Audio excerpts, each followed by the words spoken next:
Nordic Baltic देशों के साथ बढ़ा भारतीय कारोबार। यूरोप के नॉर्डिक बाल्टिक देशों के समूह के साथ भारत का कारोबार लगातार बढ़ रहा है। निर्यात में 10.16%, जबकि आयात में 9.5% की वृद्धि हुई है। भारतीय उद्योग परिसंघ CII के मुताबिक 2022 से 23 में इन देशों से भारत का आयात $540 करोड़ पार हो गया। वहीं स्वीडन इन देशों के समूह में भारत का सबसे बड़ा कारोबारी साझेदार बन गया है। स्वीडन के साथ भारत ने करीब $269 करोड़ का कारोबार किया। इसमें से $96.16 करोड़ का निर्यात और $173 करोड़ का आयात शामिल है। इसके बाद फिनलैंड के साथ भारत ने $202 करोड़ का कारोबार किया। नॉर्डिक देशों में शामिल डेनमार्क और नॉर्वे के साथ भी भारत के द्विपक्षीय कारोबार में खासी बढ़ोतरी हुई है। 2022 से 23 में डेनमार्क के साथ भारत का द्विपक्षीय कारोबार $168 करोड़ व नॉर्वे के साथ $150 करोड़ रहा है। वहीं इस दौरान आइसलैंड के साथ $1.5 करोड़ का द्विपक्षीय कारोबार हुआ है। बाल्टिक देशों में $47.2 करोड़ के कारोबार के साथ लिथुआनिया सबसे बड़ा कारोबारी साझेदार बनकर उभरा है। इसमें से भारत ने $35.7 करोड़ का निर्यात और $11.4 करोड़ का आयात किया है।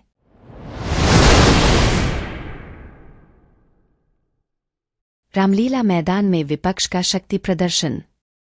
लोकसभा चुनाव को लेकर आज इंडिया गठबंधन की रामलीला मैदान में रैली है।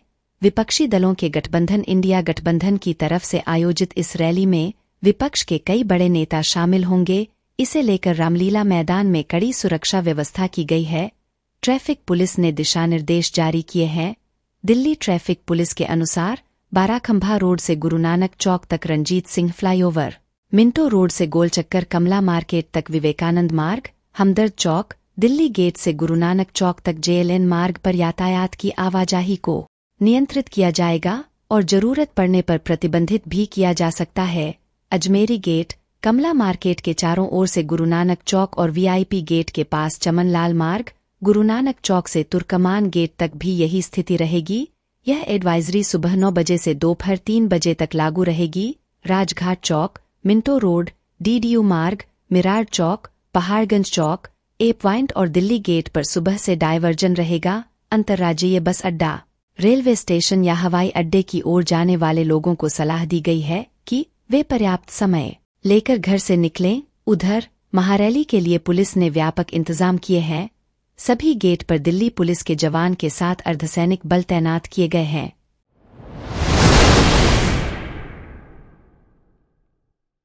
PM मोदी ने कांग्रेस पर साधा निशाना। प्रधानमंत्री नरेंद्र मोदी ने कच्चातीवू को लेकर सामने आई एक RTI रिपोर्ट को लेकर कांग्रेस और विपक्षी दलों पर जोरदार हमला बोला है। PM मोदी ने विपक्षियों को घेरते हुए कहा है कि नए तथ्यों से पता चलता है कि कांग्रेस ने किस तरह बेरहमी से कच्चातीवू को छोड़ दिया।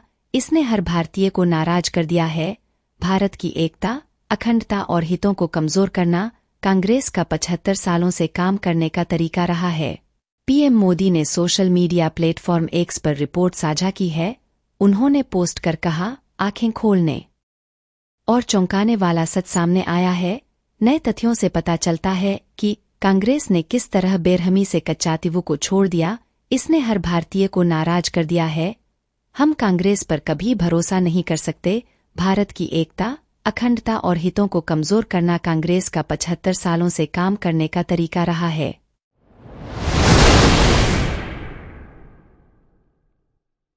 केजरीवाल के संदेश को पढ़ेंगी उनकी पत्नी। रैली में CM केजरीवाल की पत्नी सुनीता केजरीवाल CM केजरीवाल का संदेश पढ़ेंगी। आप पार्टी ने दावा किया है कि ED कस्टडी से अरविंद केजरीवाल ने देश के लिए संदेश दिया है।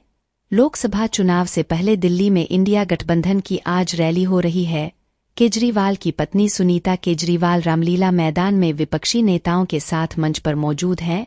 रैली में CM केजरीवाल की पत्नी सुनीता केजरीवाल CM केजरीवाल का संदेश पढ़ेंगी।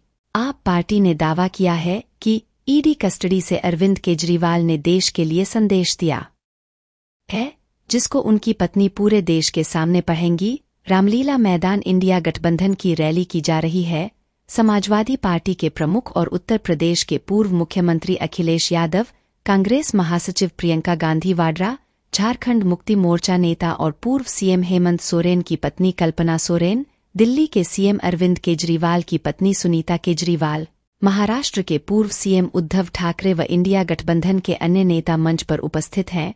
बिहार के पूर्व डिप्टी सीएम और राजद नेता तेजस्वी यादव, नेशनल कॉन्फ्रेंस प्रमुख फारूक अब्दुल्ला, पंजाब के सीएम भगवंत मान और अन्य भारतीय गठबंधन नेता दिल्ली के रामलीला मैदान में रैली में मौजूद हैं।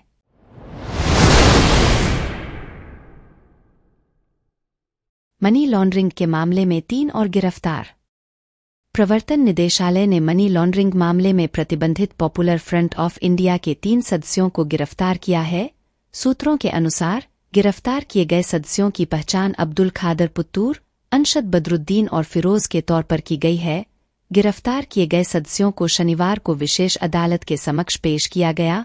एजेंसी ने तीनों लोगों पर पीएफआई कैडर को हथियार प्रशिक्षण देने और इस प्रतिबंधित संगठन से पर्याप्त धन प्राप्त करने का आरोप लगाया है। 2022 में केंद्र ने पीएफआई के आतंकवादी गतिविधियों के साथ संबंध को लेकर गैरकानूनी गतिविधियां रोकथाम अधिनियम यूएपीए के प्रावधानों के तहत प्रतिबंधित कर दिया था।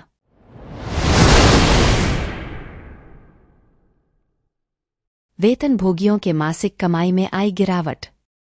अंतर्राष्ट्रीय संगठन और मानव विकास संस्थान की नई रिपोर्ट इंडिया एम्प्लॉयमेंट रिपोर्ट 2024 के अनुसार भारत में नियमित वेतन पाने वालों और स्वरोजगार में लगे लोगों की वास्तविक कमाई में पिछले 1 दशक के दौरान गिरावट आई है। सरकारी आंकड़ों पर आधारित इस रिपोर्ट में वास्तविक कमाई का आकलन महंगाई के आधार पर किया गया है।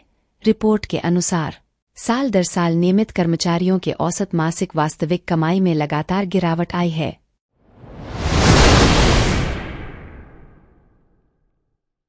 हिमाचल में बर्फबारी से हाईवे बंद। हिमाचल प्रदेश में बदले मौसम के चलते चंबा जिला के भरमौर, पांगी में हल्की बर्फबारी और निचले क्षेत्रों में मूसलाधार बारिश हुई। इससे भरमौर पठानकोट हाईवे समेत आधा दर्जन मार्गों पर वाहनों की रफ्तार थम गई। वाहनों की रफ्तार थमने से देखते ही देखते छोटे बड़े वाहनों की लंबी कतार लग गई। मार्गों के बंद होने से अपने गंतव्यों की ओर निकले लोगों को परेशानियों का सामना करना पड़ा। सूचना मिलने के बाद हाईवे और लोनिवी के कर्मियों की टीमों ने मौके पर पहुंचकर हाईवे और मार्ग बहाली का कार्य शुरू किया। वहीं मूसलाधार बारिश के चलते पेड़ गिरने और ट्रांसफार्मर जलने से दर्जनों गांवों में अंधेरा पसरा रहा। वहीं उपायुक्त चंबा मुकेश रैपसवाल ने बताया कि पटरी से उतरी सेवाओं को पुनः बहाल करने के कार्यों में टीमें जुट गई हैं। जल्द व्यवस्था सुचारू होंगी।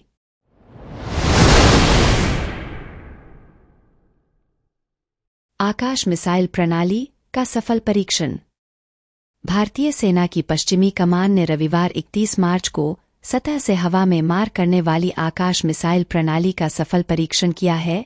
यह भारत के रक्षा बलों के ताकत को बढ़ाने और परिचालन का आकलन करने के लिए नियमित अभ्यास के हिस्से के रूप में किया गया, जो सुरक्षा की दृष्टि से मील का पत्थर साबित हुआ है।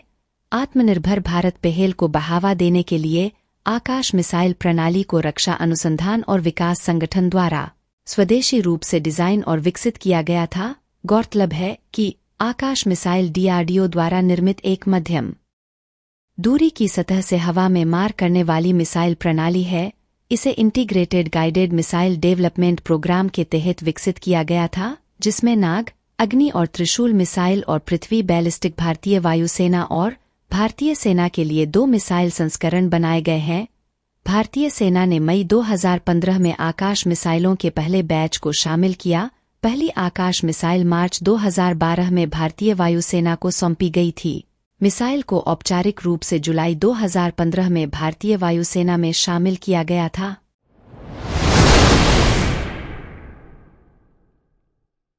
अमरोहा में तेंदुए का आतंक लगातार जारी। खेत पर चारा लेने गए युवक पर तेंदुए ने किया हमला।